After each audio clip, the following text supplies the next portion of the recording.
जब रिजल्ट आया तो लगा कि बस एक बार में ही हो गया, मतलब वो थोड़ा सा सरप्राइज था मेरे लिए, क्योंकि सुना हुआ है कि नहीं होता है एक बार में, और 3 बार से 2 बार यूपीएससी प्रीलिम्स नहीं निकला, फिर एक बार सीजीपीएससी प्रीलिम्स नहीं लगा, तो मेरे को लगने लगा था कि मैं इस एग्जाम के लिए नहीं बना, हो सकता है मेरा अप्रोच ठीक नहीं है। और बीच में तो मैं बीएड करने भी चला गया था कि चलो कुछ नहीं तो टीचर बन सकते हैं। तो मेरा फर्स्ट सेमेस्टर हो भी गया था जब रिजल्ट आया। तो ऐसा भी हुआ कई बार, बहुत डाउन भी हो रहा था कि इंटरव्यू के पहले ऐसा हो रहा था कि मेरे को रोना भी आ रहा था रात को कि क्या होगा, मतलब तैयारी भी नहीं हुई है, मॉक मैंने कहीं नहीं दिया था इंटरव्यू के लिए, और बहुत कम समय था और पहली बार था, तो मेरे को कोई आइडिया भी नहीं था। और पहली बार में ही आप प्रीलिम्स पार करके मीन्स फिर इंटरव्यू पहुंच जाएं, तो ऐसा लगता है कि क्या करूं मैं, कुछ आइडिया नहीं रहता है। तो थोड़ा सा लग रहा था डर, पर बहुत अच्छा हुआ, सब कुछ बहुत अच्छा हुआ।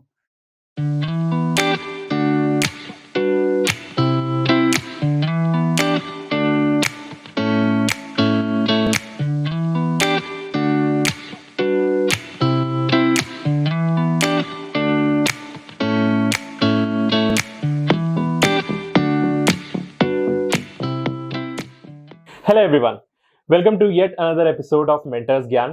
तो यहाँ पर हम आपके लिए लाते हैं सीजीपीएससी टॉपर्स जो खुद एक ऑफिसर पोस्ट में जाने के बाद कैसे लाइफ जी रहे हैं, अपने सारे एक्सपीरियंसेस शेयर करेंगे, आप लोगों को टिप्स देंगे सीजीपीएससी एग्जामिनेशन के बारे में। आज हमारे साथ एक ऐसे ही लेजेंड बैठे हुए हैं। इन्होंने सीजीपीएससी 2020 एग्जामिनेशन में 9th रैंक हासिल किया है और आज हमारे साथ हैं विकास कुमार चौधरी। कैसे हैं सर आप? बढ़िया। आपका नाम बहुत सुना हुआ है, 9th रैंक, क्योंकि टॉप 10 के अंदर आना कईयों का सपना रहता है। तो आज आप अपने सारे सीक्रेट शेयर करिएगा, सब कुछ बताइएगा जो जो आपने इस पूरे फेज में देखा है, सोचा है। तो सबसे पहले आप अपने बारे में बताइए। देखिए, मेरा नाम विकास कुमार चौधरी है और मैं मूलतः रायगढ़ का निवासी हूँ। मेरी स्कूलिंग जो है हिंदी मीडियम में सरस्वती शिशु मंदिर में स्टार्टिंग से लेकर 12th तक वहीं हुई है। 12th में सीजी में फर्स्ट रैंक भी रहा है, और उसके बाद मेरी जो इंजीनियरिंग है मैकेनिकल में OP Jindal institute of technology Raigarh से हुई है।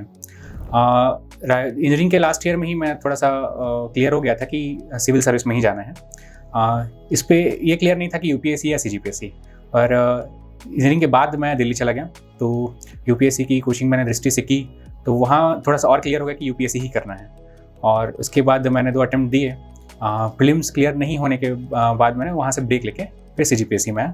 तो सीजीपीएससी मेरा दूसरा अटेम्प्ट था और इस बार मुझे सफलता मिली। बहुत सही। तो सबसे पहला क्वेश्चन जो रहता है ना, जो एक स्टूडेंट मुझे सबसे पहले कमेंट में पूछता है, वो ये है कि आर यू सैटिस्फाइड? इसका आप क्या कहना चाहेंगे? I am nearly satisfied, but अभी भी हमें हमेशा उच्चतर की ओर कोशिश करती रहनी चाहिए।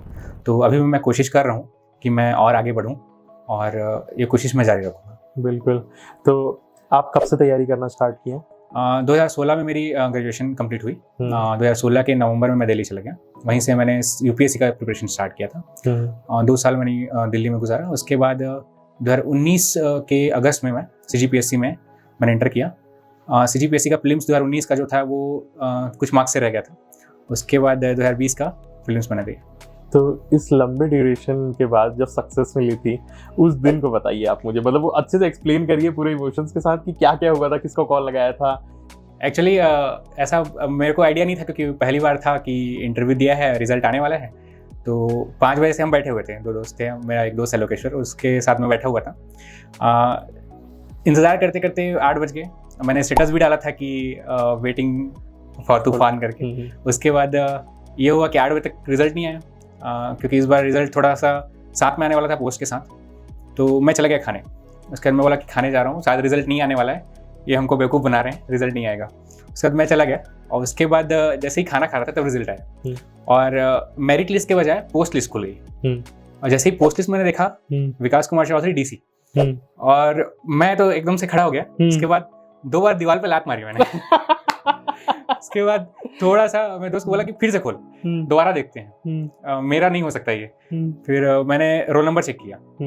क्या है, उम्मीद थी पोस्ट की, पर टॉप 10 का उम्मीद थोड़ा सा ना कम था मेरे को, कि पहली बार में ही, क्योंकि लोग बोलते हैं कि 2 बार 3 बार 4 बार लगता है, तो मेरे को लगा पहली बार में कैसे हो सकता है ये कि सीधा डीसी का पोस्ट मिल जाए। फिर मैंने मेरिट लिस्ट खोला, देखा कि 9th रैंक है। और एक बात और खुशी हुई कि जनरल में सिलेक्शन हुआ है, तो टॉप 10 में सिलेक्शन हुआ है, तो दोहरी खुशी थी। 2 बार लात जरूर मारी मैंने लेकिन दीवार को। बहुत ही। फिर किसको फोन किया, कैसा उसके बाद पहले तो पापा को फ़ोन किया, पापा को बताया और बहुत खुश हुए। उसके बाद पापा को बाद मम्मी को फ़ोन किया, आप दोनों अलग अलग जगह पर रहते हैं।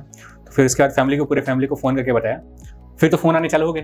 फिर पहले सर को फ़ोन किया, टुडे सर को बताया मैंने, वो भी बहुत खुश हुए, बहुत आशीर्वाद दिया। उसके बाद फिर कॉल पे कॉल तो चल रहा है फिर सिलसिला। बहुत बढ़िया पल रहा होगा ना वो। बहुत अच्छा। इतने सारे टॉपर्स से बात करने के बाद ये पता चला कि हर एक टॉपर के पीछे एक मेंटर का हाथ होता है, जो उन्हें गाइड करता है in the right direction and success तक पहुंचाता है।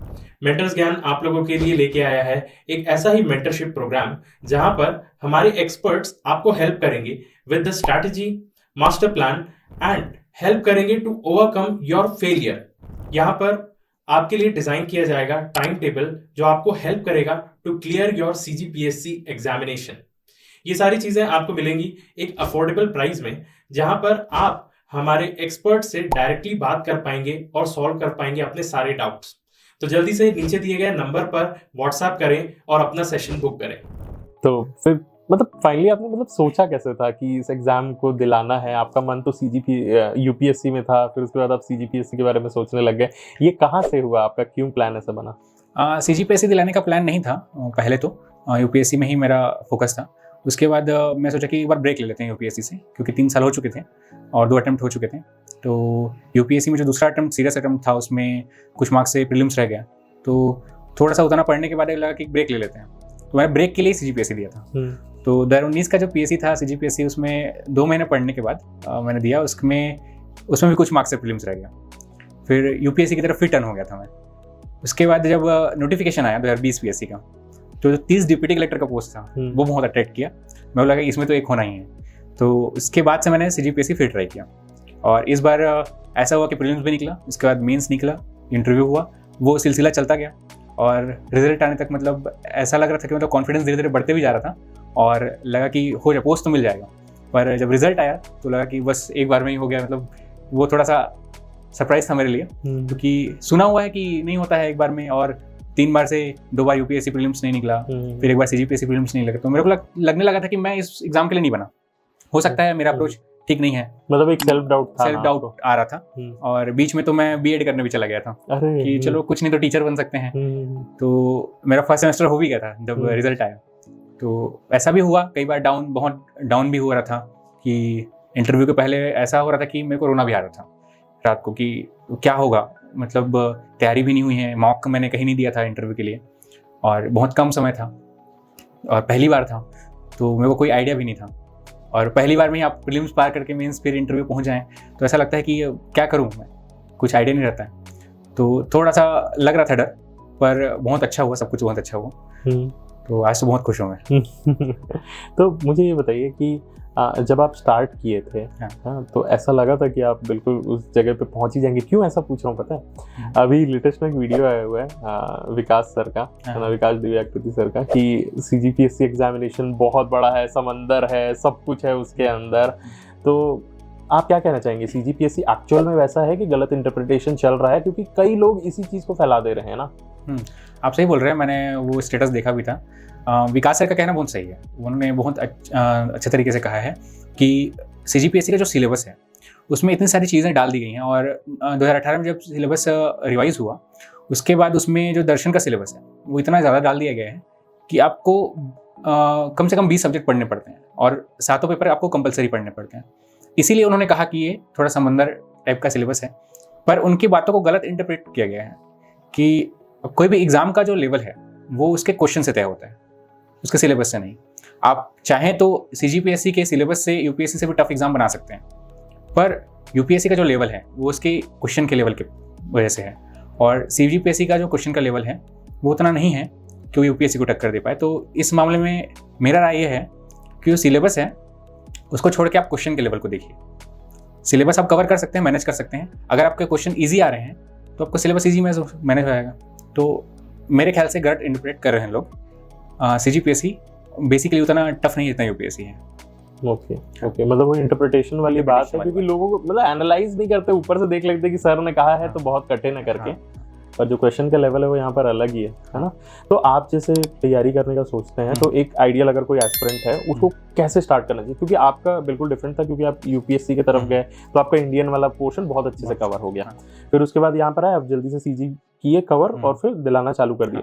एक कोई अगर नया एस्पिरेंट है जो अब तैयारी करना चालू कर रहा है तो उसको किस चीज़ पे फोकस करना चाहिए, प्रीलिम्स पे करना चाहिए या मेंस पे करना चाहिए या दोनों को एक साथ लेके करना चाहिए, आप ये बताइए। मेरी समझ इसमें ये है कि प्रीलिम्स और मेंस दोनों में 80% सिलेबस लगभग सेम रहता है और सब्जेक्ट सेम रहते हैं। आपके क्वेश्चन का जो पैटर्न है वो अलग होता है, उसमें रिटर्न होता है, इसमें ऑब्जेक्टिव होता है। आपको सिलेबस तो सेम पढ़ना है तो आपको साथ में तैयारी करनी चाहिए प्रीलिम्स और मेंस की। आप एक काम कीजिए, जैसे कोई टॉपिक है, जैसे हम लोग इंडस वैली सिविलाइजेशन पढ़ते हैं, तो हमने मान लो वो चैप्टर पढ़ा, उसके बाद आपको प्रीलिम्स की तैयारी करनी है तो आप उससे रिलेटेड ऑब्जेक्टिव क्वेश्चन सॉल्व कर लीजिए। आपको उसी से मेंस की तैयारी करनी है तो आप उसी के साथ मेंस के जो आंसर राइटिंग वो कर लीजिए। आपका वो चैप्टर दोनों के लिए तैयार है। हमको अलग अलग तरीके से नहीं पढ़ना चाहिए, मेरे ख्याल से एक साथ पढ़ना चाहिए और क्वेश्चंस उस हिसाब से कर लेने चाहिए। आपके पॉलिटी है, ज्योग्राफी है, हिस्ट्री है, इकोनॉमी है, इन्वायरमेंट है, ये सब सब्जेक्ट दोनों में कॉमन है। तो आप जो एक ऑथेंटिक बुक है वो पढ़िए और आप कोशिश करिए कि जो आप कोई भी चैप्टर पढ़ते हैं तो उसके ऑब्जेक्टिव और रिटर्न दोनों क्वेश्चन सॉल्व कर लीजिए, आपका मेन सप्री दोनों तैयार हो जाएगा। तो मेरे ख्याल से तो जो सब्जेक्ट अलग हैं 20% उनको छोड़ के आप बाकी 80% जो कॉमन सब्जेक्ट हैं उनको एक साथ तैयारी करिए। आप ऑब्जेक्टिव के लिए घटना चक्र लगा सकते हैं और जितने भी ऑब्जेक्टिव बुक आते हैं वो लगा सकते हैं साथ ही साथ, और जो प्रीवियस ईयर के 5-6 साल के जो क्वेश्चन आए हैं मेंस के वो आप लगा लीजिए उसी टॉपिक के, तो आपका दोनों तैयारी हो जाते हैं साथ में। और जो टाइम होता है पर्टिकुलर तैयारी करने का वो होता है एग्जाम के पहले। जैसे फरवरी में हमारा एग्जाम होता है प्रीलिम्स का, सीजीपीएससी का, तो दिसंबर और जनवरी आप प्रीलिम्स की फोकस करिए, ये मैं मानता हूँ। बाकी टाइम अगर आप देखते हैं तो दोनों को आपको साथ में चला सकते हैं, साथ में चलाना चाहिए। अच्छा एक बात बताइए कि नॉर्मली हम लोग अगर कोई तैयारी कर रहा है तो उसको जो ऑलरेडी अवेलेबल नोट्स हैं मार्केट में उनसे तैयारी करना चाहिए कि जो मोटी बुक्स रहती हैं, जो मतलब स्टैंडर्ड रेफरेंस बुक्स रहती हैं, उनके साथ स्टार्ट करना चाहिए? नई नई बुक्स जो आती रहती हैं उन सबको पढ़ते रहना चाहिए कि एक है तो एक पे स्टिक होके काम करते रहें? देखिए मैं आपको बहुत अच्छी बात बताता हूँ। मैंने अभी एक चैप्टर का नाम लिया इंडस वैली सिविलाइजेशन, सिंधु घाटी सभ्यता।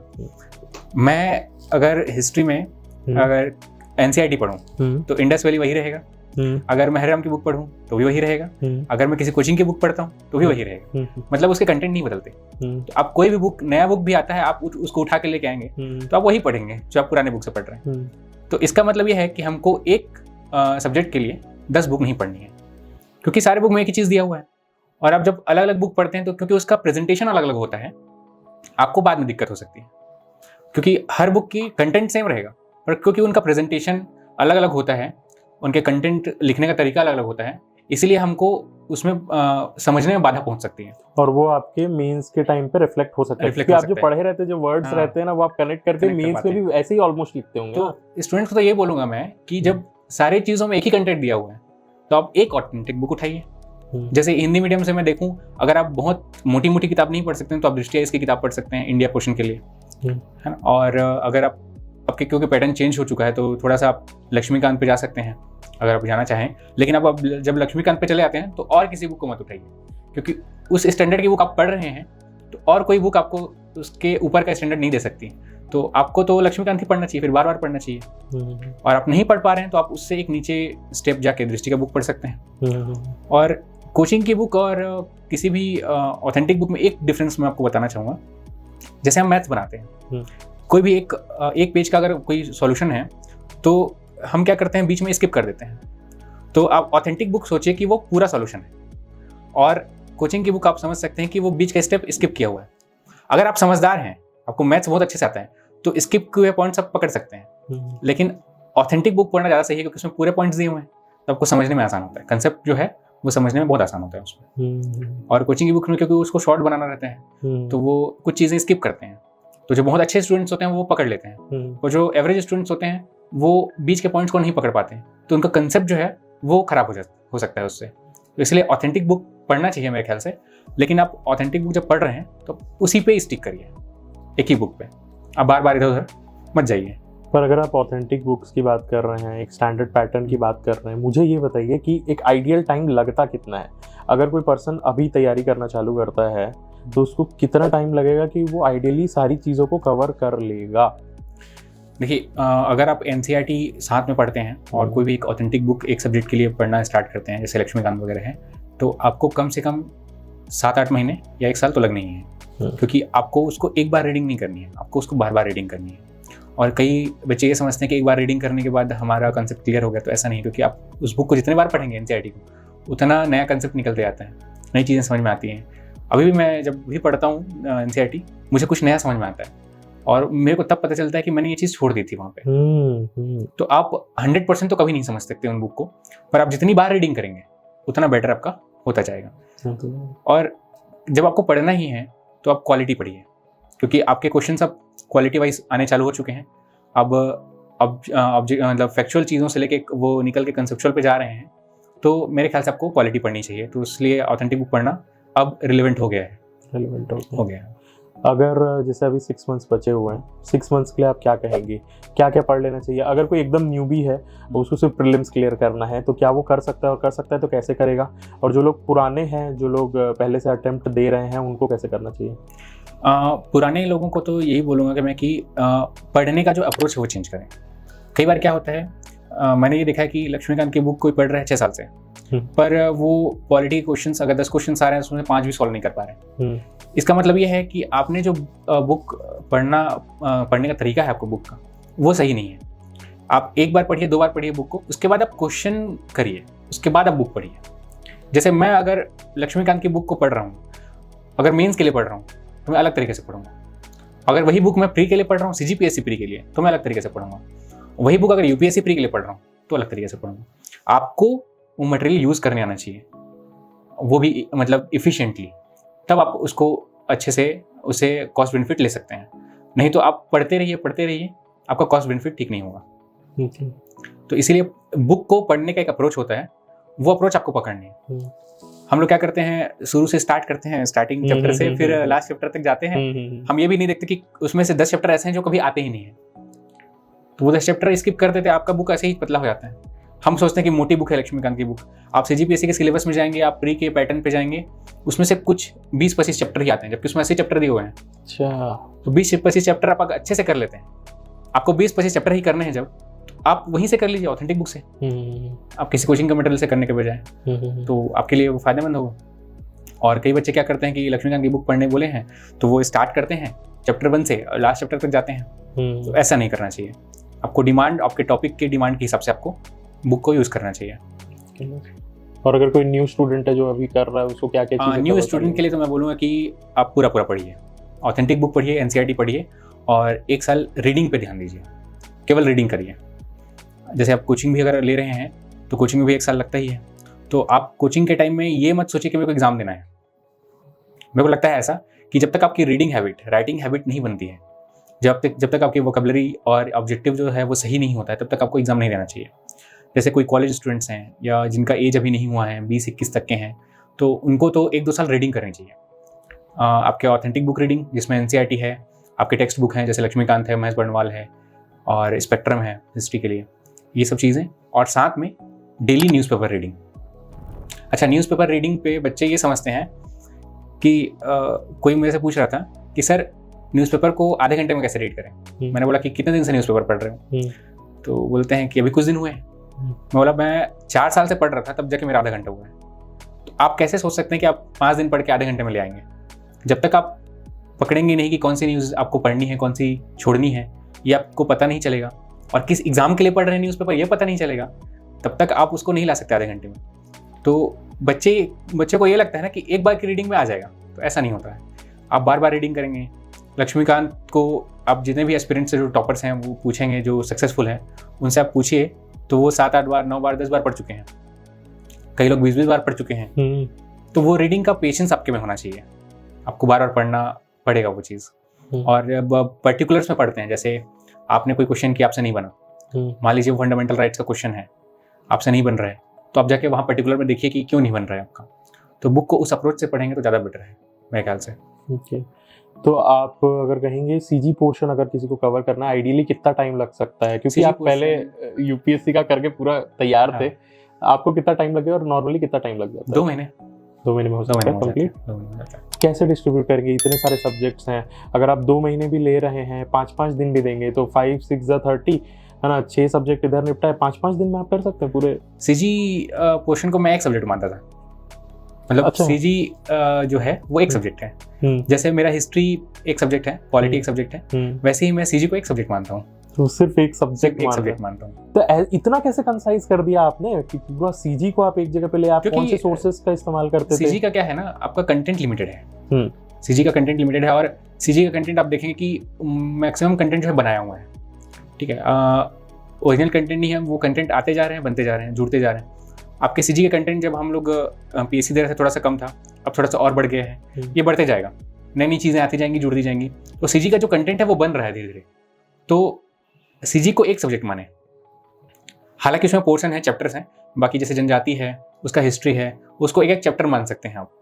तो आप क्योंकि उसमें कंटेंट लिमिटेड है इसलिए आप उसको एक सब्जेक्ट मान के तैयारी करें तो ज़्यादा बेटर है मेरे ख्याल से। उसके एक एक सब्जेक्ट को अगर मानेंगे, सीजी हिस्ट्री, सीजी इकोनॉमी, अलग अलग सब्जेक्ट मानेंगे तो थोड़ा सा आपको मुश्किल हो सकता है उसमें।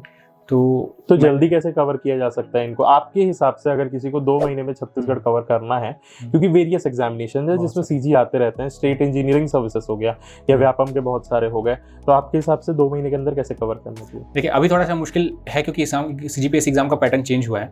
जब 19 और 20 में हमने दिया था तो उस टाइम ऐसा था कि सीजी का पोर्शन पूरे हरिराम पटेल के जो बुक हैं उनसे कवर हो जाता था, क्योंकि उस बुक के बारे में ये बोलना चाहूँगा, उसका कंपाइलेशन बहुत अच्छा है, जितने भी कंटेंट है उसका कंपाइलेशन एक जगह पे है, तो उस बुक के अलावा कोई बुक पढ़नी नहीं पड़ती थी उस समय।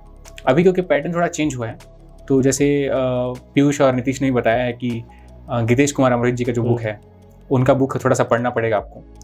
ग्रंथ अकेडमी मैंने कभी देखा भी नहीं कि कैसा होता है, क्योंकि मैं गया था 2 बार बुक स्टोर में, तो मैंने ग्रंथ अकेडमी मांगी भी, मेरे को मिला नहीं।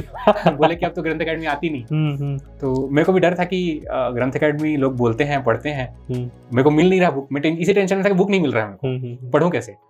और तो फिर मैंने छोड़ दिया। मैंने उपकार की भी बुक ली, मैंने उसको भी पढ़ने की कोशिश की, पर उसमें हिस्ट्री पोर्शन आपका अच्छा दिया हुआ है, जो बृहद संदर्भ का बुक है आपका उपकार का, बाकी पोर्शन मैंने उससे नहीं पढ़ा है, हिस्ट्री पोर्शन मैंने उससे पढ़ा है। इसके बाद जो प्रतियोगिता सारांश का बुक है, येलो बुक जो आता है छत्तीसगढ़ सामान्य अध्ययन, उसमें वो एक्चुअली प्री के लिए बोला जाता है पर वो मेंस के लिए बहुत अच्छा है, क्योंकि उसमें डिटेल में दिया हुआ है कुछ चीज़ें। तो सारी जगह से मैंने इकट्ठा किया और उसके बाद 2 महीने में मैंने डिवाइड कर दिया कि डेली इतने टाइम मेरे को सीजी पढ़ना है और जितना जल्दी कंप्लीट हो सके। बीच में ऐसा हो रहा था कि याद नहीं हो रही थी चीज़ें, तो मेरे भैया का एक कोचिंग था, वहाँ पे मैंने सिर्फ सीजी के लिए आधे घंटे वहाँ जाके बैठता था क्लास में, और वो सर जो थे रुपेश साहू सर थे, वो याद करवा देते थे चीज़ों को कहानी के थ्रू। तो वो कहानी के थ्रू याद होता था मेरे को, मैं आगे रिवीजन कर लेता था, तो मेरे को याद हो गया वो चीज़ें। कुछ चीज़ें कमी रह गई सीजी में, जिसके कारण से 19 का प्रीलिम्स 1-2 मार्क्स से रह गया था, कुछ मिस्टेक्स हो गई मेरे से, तो उसको कंप्लीट करने के लिए मैंने टेस्ट सीरीज दिया। उसके बाद से जो ऑब्जेक्टिव्स हैं, फैक्ट्स हैं, बहुत अच्छे से क्लियर हो गया सीजी का। कई बार क्या होता है, जिस बुक से आप पढ़ रहे हैं कंप्लीट फैक्ट आपको नहीं मिल पाते हैं, तो 2-3 बुक से आपको सेम चैप्टर का जो है एनालाइज करके कंप्लीट फैक्ट निकाल लेना चाहिए, मेरे ख्याल से निकाल लेना चाहिए। अगर आप एक साथ, क्योंकि मैं यहाँ यही बोलूँगा कि लोगों को लगता है कि 3 बुक एक साथ कैसे पढ़ें, तो आपको तीनों बुक में 90% कंटेंट सेम मिलेगा, तो आपका रिवीजन ही हो रहा है एक्चुअल में, और जो 10% एक्स्ट्रा है वो आप निकाल के एक बुक में डाल लीजिए, जो आपका मेन बुक है, फिर उसके बाद आपका कंप्लीट हो जाता है। हाँ, ठीक। तो सर मुझे अब ये जानना है कि डिस्ट्रैक्शंस को कैसे डील करना चाहिए, क्योंकि अभी हम लोग देख रहे हैं इस ज़माने में मोबाइल है हम लोगों के पास, बहुत सारे ऐसी चीज़ें जिससे आप कनेक्टेड रह सकते हैं, तो इसकी वजह से डिस्ट्रैक्शन बहुत आता है, मटेरियल बहुत सारा है ऑनलाइन, यूट्यूब में आप एक बार पढ़ाई का देखते हैं, फिर उसके बाद कॉमेडी वीडियोस, बहुत सारी चीज़ें डिस्ट्रैक्ट होने लगते हैं। आप कैसे इन चीज़ों को डील करते थे? क्या आप हर समय पढ़ते ही रहते थे, कोई इधर डिस्ट्रैक्शन का सवाल नहीं था? इसके बारे में बताइए।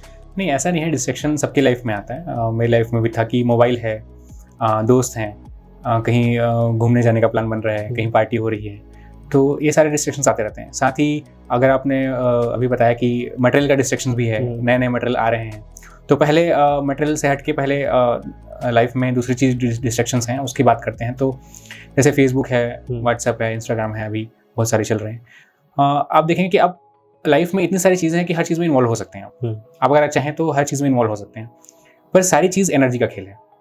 आपके पास एक लिमिटेड एनर्जी है, आपका माइंड एक टाइम के बाद थक जाता है। आप अगर 4 दिन सोना और खाना छोड़ दें तो 5वें दिन की कुछ भी चीज़ करने के लायक नहीं रहेंगे। इसका मतलब ये है कि हम खाना और सोना इसलिए करते हैं क्योंकि हमको एनर्जी सेव करना है।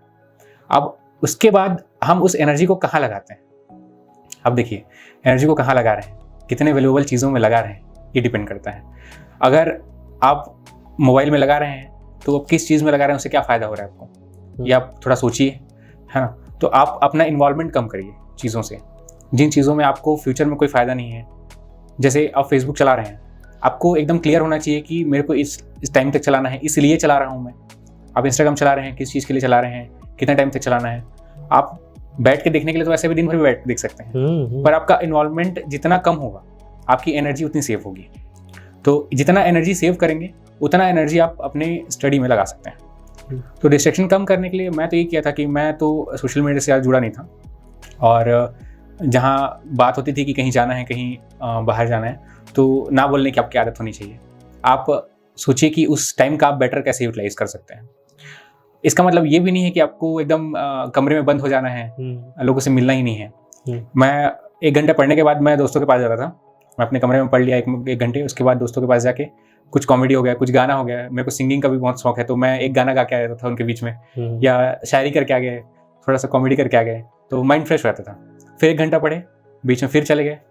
तो ऐसा कर सकते हैं आप, लेकिन आपके माइंड पे कंट्रोल होना चाहिए कि आपको किस चीज़ को कितना टाइम देना है ना। और आपका माइंड अगर कंट्रोल नहीं करेगा तो डिस्ट्रैक्शंस आपको कंट्रोल करेंगे। यही चीज़ें होती हैं लोगों के साथ। और आप देखेंगे कि जितने भी एस्पिरेंट्स हैं, अगर सीरियस एस्पिरेंट्स की बात करें तो इक्वली सब टैलेंटेड है, पर जो डिस्ट्रैक्शंस को कंट्रोल कर लेते हैं, जो अपनी स्टडी पे फोकस कर लेते हैं, वो सक्सेसफुल होते हैं। और जो डिस्ट्रैक्शंस को कंट्रोल नहीं कर पाते, वो कितना भी हार्डवर्क करते हैं, बीच में कंसिस्टेंसी छूट जाती है, फिर वो बाद में पछताते हैं कि हमारा नहीं हो पाया या नहीं हो रहा है, रिजल्ट उस अकॉर्डिंग नहीं आ रहा है जितना आना चाहिए। तो कंसिस्टेंसी बहुत मैटर करती है। तो इसीलिए आप माइंड पे कंट्रोल करें थोड़ा, और जिन चीज़ों का बिल्कुल ज़रूरत नहीं है उन चीज़ों को हटा ही नहीं तो बेटर है, वो एनर्जी आपकी सेव करेगी। बहुत सही। मतलब ये है ना कि आप सब लोग फेस करते हैं उस चीज़ को, बस ये है कि कंट्रोल करके रखते हैं, जो चीज़ ज़रूरी है उस पर आप अपना विल पावर देते हैं, और उसके वजह से आप एक चीज़ और बताना चाहूँगा मैं यहाँ पे। मैंने एक चीट डे रखता था कि 15 दिन में पढ़ा, उसके बाद ना एक दिन ऐसा था कि कुछ भी करने का मन नहीं, बस लेटा रहो, मूवी देखते रहो। तो उस दिन मैं बुक को हाथ भी नहीं लगाता था। एकदम से सुबह से मस्त लेटे हुए मूवी देखते देखते दिन भर मूवी देखते हुए बीत गए। 2-3 मूवी साथ में लगातार देखते था। तो वो मैं बोलता था चीट डे। वो 15 दिन में एक दिन जरूर आता था, लेकिन अगले दिन फिर से वही रूटीन चलो। क्योंकि आप देखिए, आप पढ़ाई अगर आपको बोर लग रही है, आप छोड़ भी दें पढ़ाई, आप मूवी देखना आपको अच्छा लगता है या फिर कहीं घूमना अच्छा लगता है, आप घूमिए, 7-8 दिन लगातार घूमिए। 8वें दिन आपको लगेगा मैं क्या कर रहा हूँ। तो इसीलिए आप वो चीज़ भी करके देख लीजिए, आपको अच्छा लगता है, आपको कुछ दिनों बाद वो भी बोर लगने लगे। तो इसीलिए अपना जो है कितना किस चीज़ को कितना टाइम देना है वो आप फिक्स कर लीजिए। आपको संडे को घूमने जाने का मन करता है, आप हफ्ते भर पढ़ाई करिए, संडे को मस्त घूमिए, उस दिन बुक को हाथ ही मत लगाइए। तो वही बेटर है, वो आपका माइंड रिफ्रेश कर देगा। उसके बाद आप नेक्स्ट वीक के लिए रिफ्रेश हो जाते हैं, चार्ज हो जाते हैं पूरे। अब आप अभी बताइए आपका लाइफ कैसा है? सिलेक्ट होने के बाद एज अ डिप्यूटी कलेक्टर आप क्या क्या करते हैं, कैसा लाइफ देख रहे हैं, कैसी बातें चलती हैं, कैसा इज्जत मिलता है, सब कुछ बताइए। ये तो बात सब लोग जानते हैं कि इस पोस्ट पे आने के बाद लोगों का जो नज़रिया है वो चेंज हो जाता है, आपसे बात करने का तरीका चेंज हो जाता है। जो पोस्ट के लिए रेस्पेक्ट है वो आपके साथ जुड़ जाते हैं, तो वही रेस्पेक्ट आपको मिलने लगता है। तो कई बार ऐसा लगता है हम लोग कि वो मेरे लिए है, पर वो ऐसा नहीं है, वो उस पोस्ट के लिए है, और वो पोस्ट के साथ आप जुड़े हैं तो आपको उस जिम्मेदारी के साथ वो चीज़ निभानी भी पड़ती है कि आप अपना जो पर्सनालिटी है उस अकॉर्डिंग रखें भी, आप उस जिम्मेदारी को समझें भी। और एक चीज़ अच्छी भी लगती है कि लोग कई बार फील्ड में जाने के बाद ऐसा लगता है लोग भगवान की तरह समझते हैं कि ये आया है, ये नया करेगा, ये यंग लड़का है, ये कुछ नया करके जाएगा, कुछ अच्छा करके जाएगा। तो उम्मीदें बहुत हैं लोगों को, तो उस उम्मीद को देख के एक एनर्जी भी आती है कि हमको कुछ अच्छा भी करना है यहाँ पे आके। और लाइफ तो बढ़िया हो ही जाती है कि आप उस लेवल पे हैं कि सब आपके लिए सब सुविधाएं अवेलेबल हैं, आपको कुछ और चीज़ की ज़रूरत भी नहीं है, और लोग उस रेस्पेक्ट से देख भी रहे हैं। तो मदद हर जगह से मिल जाती है, कुछ भी चाहिए आपको सब कुछ मिल जाता है। तो बहुत अच्छी लाइफ होती है, और साथ में जिम्मेदारी जो होती है उसको समझना भी बहुत ज़रूरी है। शुरू का 6 महीने तो हम जब पोस्टिंग नहीं आई थी तो बहुत अच्छा घूमना फिरना चल रहा था। उसके बाद पोस्टिंग आने के बाद हमारा ट्रेनिंग स्टार्ट हो गया था। तो ट्रेनिंग में तो उतना कुछ पता नहीं चला। जब एक्चुअली फील्ड पे गए, पिछले 1 महीने हम लोग फील्ड में थे। फील्ड में जाने के बाद उस पोस्ट की असली जो रिस्पॉन्सिबिलिटी है वो समझ में आई कि आपको कभी कभी ऐसा भी होता था कि लंच स्किप हो गया। सुबह से एक रिपोर्ट बनानी है हमको, सुबह से खाना पीना भी नहीं हुआ है, पर वो बनानी ज़रूरी है, वो आपको करना ही है। तो कई बार ऐसा भी हुआ भी है, लेकिन वो करने में मज़ा भी आता है क्योंकि आप पब्लिक सर्विस कर रहे हैं, लोगों को डायरेक्ट फ़ायदा हो रहा है। एक ऐसे व्यक्ति को जिसको ज़रूरत है उसको डायरेक्ट आप फ़ायदा दे रहे हैं। आपको एक अंदर से सेटिस्फेक्शन, जो जॉब सेटिस्फेक्शन हमको अदर जगह पे नहीं मिलता, दूसरी जगह पे नहीं मिलता, वो चीज़ें मिलती हैं। आप भूखे भी रहें चलेगा, पर आपने एक व्यक्ति का काम करके दिया तो आपको लगता है कि हाँ आपने अच्छा काम किया है। तो वो चीज़ें अभी एक्सपीरियंस्ड हो रही हैं हम लोग को, और एक्सपीरियंसेस आगे मिलते जाएंगे। अभी तो हमारी फिर से ट्रेनिंग स्टार्ट है अभी 10 अगस्त से। तो उसके बाद जब वापस आएंगे ट्रेनिंग से तब और ज़्यादा रिस्पॉन्सिबिलिटी होगी, तब और ज़्यादा मज़ा आएगा काम करने में। तो लाइफ एक अलग लेवल पे पहुंच गया है, ये तो समझ में आ रहा है। पर थोड़े दिनों के बाद और अच्छे से समझ में आएगा वो चीज़ें क्या हो रही है। बहुत सही बात है।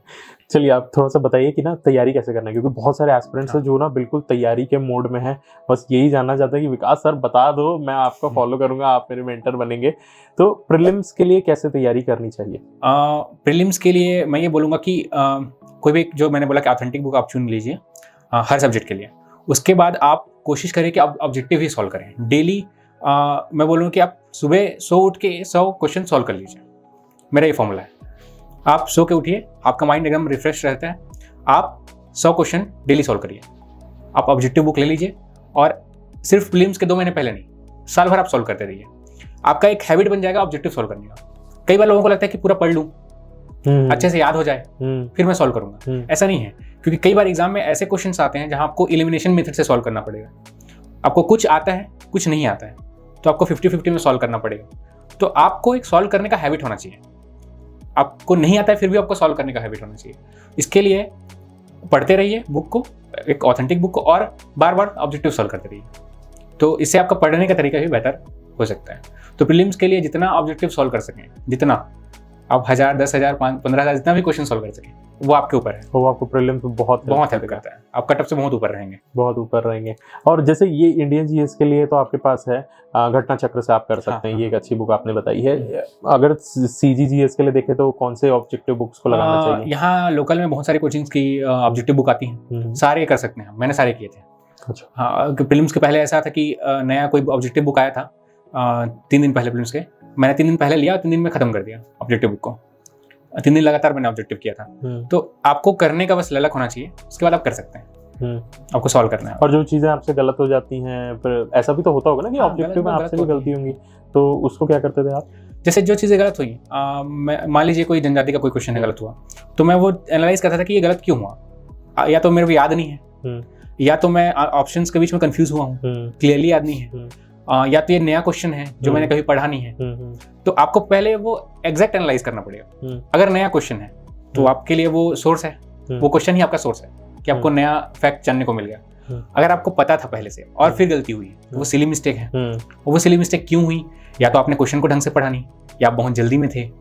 ये आपको एनालाइज करना पड़ेगा, फिर उसके अकॉर्डिंग आप उसका सॉल्यूशन कर सकते हैं। अगर नया क्वेश्चन मिल रहा है तो आप वहीं पे याद कर लीजिए उसको। अगर पुराने क्वेश्चन से गलती हो रही है तो आप उसको क्वेश्चन को अच्छे से पढ़ना स्टार्ट करिए। अगर याद नहीं आ रहा है तो आप उसी पोर्शन में जाके उसको याद कैसे करना है ये आप देखिए।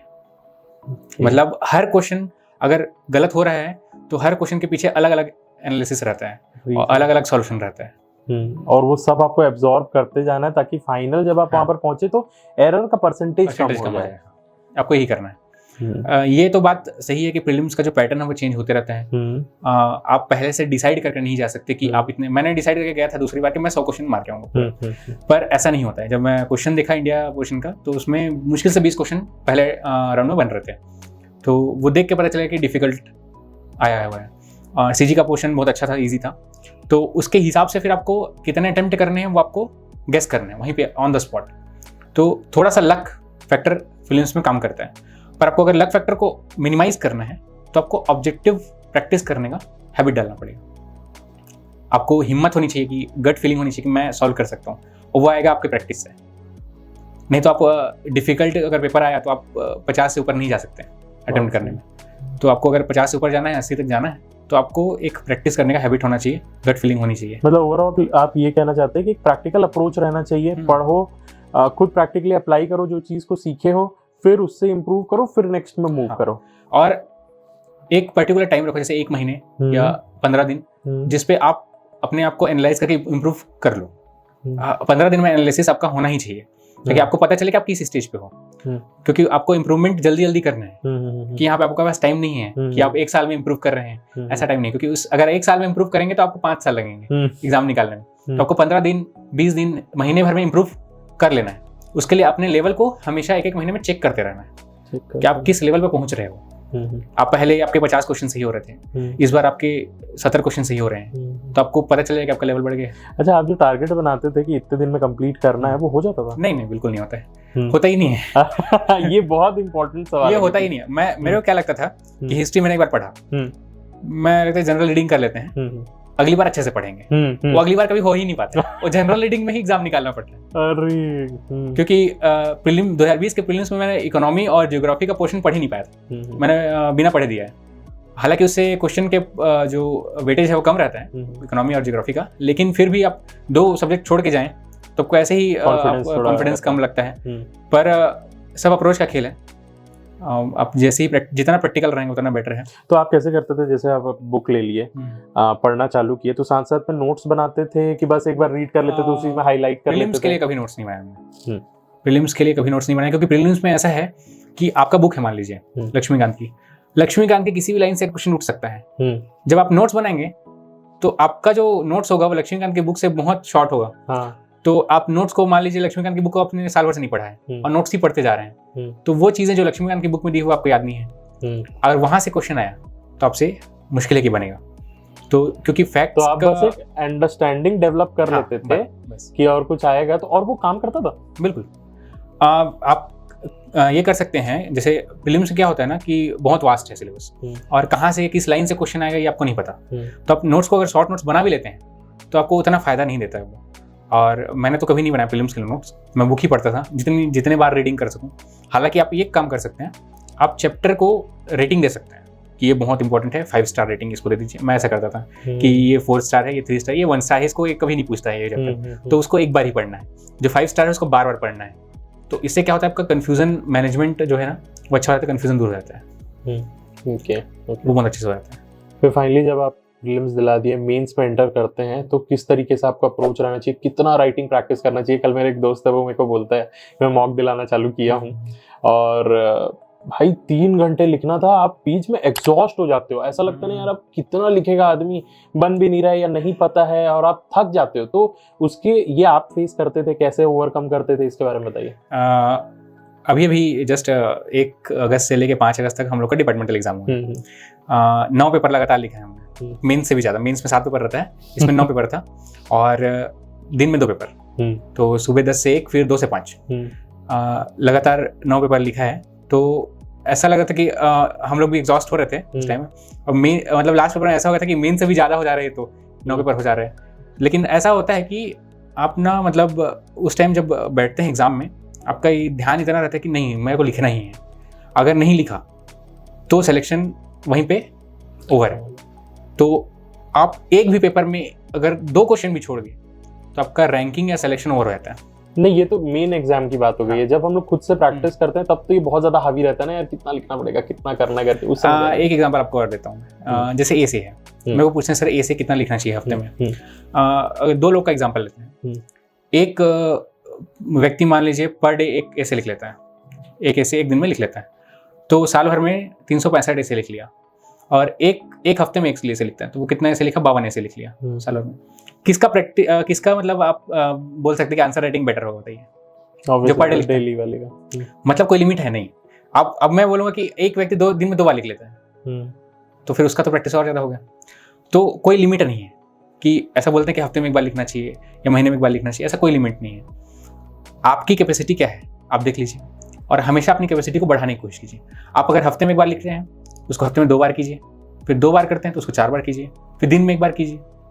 जितना कर सकते हैं, मतलब इसका कोई लिमिट परफेक्टली अगर वही कहें कि प्रैक्टिस मेक्स इम्प्रूवमेंट, बस वही। जितना प्रैक्टिस उतना और इम्प्रूव। प्रैक्टिस का कोई लिमिट नहीं है, हाँ आप जितना कर सकते हैं। आप दिन में 4 भी लिख सकते हैं, आपको कोई मना ही तो नहीं है ना, वो इम्प्रूवमेंट ही होगा आपका। दिन में अगर 4 लिखते हैं, बस आप टाइम लिमिट देख लीजिए कि आपके कौन कौन से सब्जेक्ट आपको पढ़ने हैं, कितना कितना टाइम देना है, उस हिसाब से अपना तो आप राइटिंग किस प्रैक्टिस तरीके करिए। से करते थे? मैं ये करता था कि जैसे मैं मेंस के टाइम में 3 महीने थे, तो नोट्स बनाने हैं, पढ़ना भी है और राइटिंग प्रैक्टिस करना है। तो मान लीजिए 3 घंटे में पढ़ लिया, पढ़ने के बाद कंसंट्रेशन ऐसे ही कम हो जाता है, बोर हो जाता है इंसान पढ़ते पढ़ते। तो फिर अब क्या करें, हाँ तो क्वेश्चन निकाल लिए, लिखना चालो, लिखते लिखते 3 घंटे हो गए, फिर अब क्या करें, तो नोट्स बनाते हैं, नोट्स बनाना चलो। तो ऐसे अपना मतलब अपने हिसाब से कुछ भी कर सकते हैं। बीच में जैसे हैवी सब्जेक्ट पढ़ लिए, थोड़ा सा कंसेप्चुअल पढ़ लिए, तो 1 घंटे बाद आप फैक्चुअल निकाल लेते हैं। मतलब आपको पढ़ना है, पढ़ने से रिलेटेड ही कुछ करना है, पर करते रहना वही चीज़। जैसे अगर कभी कभी बोर लगता था तो चीट नोट्स आते हैं, वो लेके उसमें कुछ कुछ साहित्यकारों के नाम लिख के दीवार पे चिपका दिए, वो करते रहे। फिर बीच में उसको पढ़ पढ़ के बोर लग रहा है तो उसको पढ़ लिए, ऐसा भी कर सकते हैं। इस तरीके से। और हाँ, जैसे अगर थ्योरी पढ़ते पढ़ते बोर लग रहा है, घटना चक्र निकाले, ऑब्जेक्टिव सॉल्व करना चलो। तो कभी भी ना लिमिट नहीं रखना चाहिए मेरे ख्याल से। आप अपना लिमिट खुद तय करते हैं, ये मैं बोलता हूँ कि आप 8 घंटे अगर आप बोलते हैं कि मैं 8 घंटे पढ़ सकता हूँ, ये आपका लिमिट आपके माइंड ने खुद तय किया हुआ है। अगर आप वही सोच लें कि नहीं मैं 8 या मैं 12 घंटे पढ़ सकता हूँ, तो वो माइंड खुद ब खुद तैयार हो जाएगा 12 घंटे के लिए। मतलब हम अपने माइंड को खुद से तैयार कर सकते हैं। अच्छा, एक जनरल क्वेश्चन है, टॉपर्स के साथ ऐसा नहीं होता है क्या कि पढ़ने के बाद नींद आ रही है, खाने के बाद नींद आ रही हो? आती है? कैसे आप लोग ये सबको कैसे करते हो? मैं एकदम जनरल क्वेश्चन रखना चाहता हूँ यहाँ पर, जो एकदम एक आम स्टूडेंट फेस करता है ना। सुबह उठने का मन नहीं करता है, दोपहर को खाने के बाद नींद आती है, मोबाइल चलाने वाला प्रॉब्लम है, नया मूवी आ गया तो सब लोग बात कर रहे हैं, ये सारी प्रॉब्लम होती है। और XYZ जो भी, मतलब किसी से बात करने का मन कर रहा हो, अजीब सा फील आ रहा हो, टेस्ट में खराब हो गया हो, ये सबको आप लोगों के साथ होता है? होता है। और फिर कैसे डील करते हो आप लोग? जब तक आप मानिए कि जब तक हमारा सिलेक्शन नहीं हुआ था तब हम भी वही थे, और वैसा ही होता था हमारे साथ भी। और जैसे नींद आ रही है खाने के बाद, तो उसको आप मैनेज कर सकते हैं। जैसे वहाँ पे थ्योरी मत पढ़िए, वहाँ पे ऐसी मोटी बुक लेके मत बैठिए कि और नींद आए। आप वहाँ कोशिश करिए ऑब्जेक्टिव करने का 2 से 4, तो आपको नींद नहीं आएगी, आप अटेंटिव रहेंगे। और आप नैप लेने की कोशिश करिए। जैसे कान में म्यूजिक लगा के आप 15 मिनट भी अगर नैप ले लेते हैं तो आपका जो नींद है वो चले, वो नींद जो दोपहर की नींद है वो ऑक्सीजन की कमी से आती है, क्योंकि खाना पचता रहता है, तो वो ऑक्सीजन की कमी के कारण नींद आती है। तो उसको आप नैप के थ्रू 15 मिनट या 20 मिनट का नैप के थ्रू आप भगा सकते हैं। तो म्यूजिक चला के आप जब सोएंगे, 2-3 गाने चले जाएंगे, आपको पता नहीं चलेगा, चौथे गाने में आप उठ जाएंगे। ऐसा भी होता है, ऐसा मेरे साथ होता था। तो वो कर लेता था, या तो छत पे जाके आराम से ऑब्जेक्टिव कर देता था अपना, तो वो भी आप कर सकते हैं। सुबह उठने का ये है कि सुबह उठने का लोग बोलते हैं कि दिक्कत सुबह उठने का नहीं, रात को सोने का है। ये सब बोलते हैं, सब जानते हैं कि रात को आप 10 बजे 11 बजे सो जाते हैं, तो आपको सुबह उठने की दिक्कत ही नहीं है। और ऐसा नहीं कि पढ़ाई सुबह होती है, आप जब भी उठें, आप 8 बजे भी उठ रहे हैं, आप अपना फ्रेश हो जाइए बढ़िया, और अपना बैठ जाइए पढ़ने के लिए। उसके बाद आप कंटिन्यू कीजिए, या 6 बजे उठ रहे हैं या 8 बजे उठ रहे हैं, उससे फर्क नहीं पड़ता है। आप जब भी उठ रहे हैं आप फ्रेश माइंड से उठ रहे हैं, तो फ्रेश माइंड का यूज़ कीजिए। वो 6 घंटे आप लगातार पढ़ सकते हैं उस टाइम। बीच में ब्रेक लेना है, ऐसा नहीं कि 6 घंटे लगातार ही पढ़ना है, ऐसा नहीं है। बीच में 1 घंटे जैसे कोई सब्जेक्ट पढ़ा, 5-10 मिनट का ब्रेक ले लिए, घूम फिर के आ गए फिर, लेकिन वो कंट्रोल आपके में होना चाहिए कि 5-10 मिनट ही ब्रेक लिए। वो ब्रेक 5-10 मिनट से 1-2 घंटा नहीं जाना चाहिए। तो ये आपके में कंट्रोल के ऊपर है। अब वही चीज़ मैं आपको स्टार्टिंग में भी बोला था कि जो दोपहर में सो गया वो कितना भी हार्डवर्क करे, वो CGPSC में खो गया। तो जो दोपहर में जग गया वो सिलेक्शन ले लिया। कंट्रोल अपने आप पे होना चाहिए। सिलेबस तो सबके लिए सेम है, कंटेंट सबके लिए सेम है, बुक सबके लिए सेम है।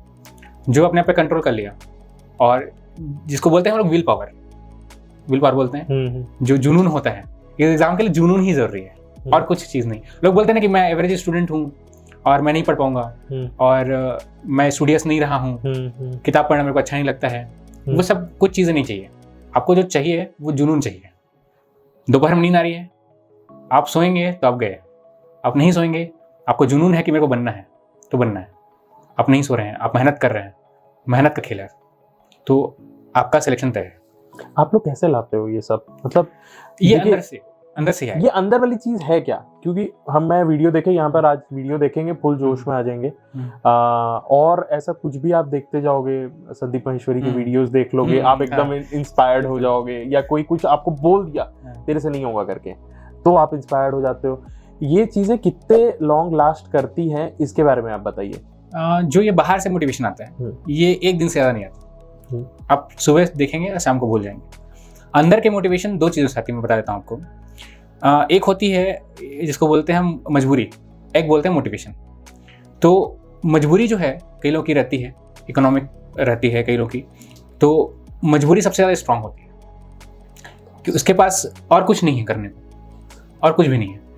वो एक कमज़ोर इकोनॉमिक बैकग्राउंड से है, या फिर कुछ और चीज़ें हैं उसके साथ कि उसको करना ज़रूरी है, तो वो बहुत स्ट्रांग रहता है उसका विल पावर। एक तो यहाँ से आती है। एक होता है मोटिवेशन। अब मोटिवेशन सबके लिए अलग अलग होता है। आप क्यों बनना चाहते हैं, आप जिस चीज़ में जाना चाहते हैं, क्यों जाना चाहते हैं, वो एक आप रीज़न होना चाहिए आपके पास। वो एक रीज़न जितना स्ट्रांग होगा उतना बेटर है। और कई बार क्या होता है, एक रीज़न ना होकर कई रीज़न होते हैं, उन रीज़न को मर्ज कर दीजिए तो और स्ट्रांग हो जाता है। जैसे मेरे पास ये रीज़न था कि मैं बचपन से स्टूडियस हूँ, तो मेरे पे एक प्रेशर ये था कि ये आगे क्या कर पाएगा। दूसरा चीज़, मेरे को सिविल सर्विस अच्छी लगती है। मैंने ओपी सर को देखा है, ओपी चौधरी सर को, तो मेरे को मन था कि मैं सिविल सर्विस में मैं जाऊँ और सर्व करूँ लोगों को। वो एक मोटिवेशन था।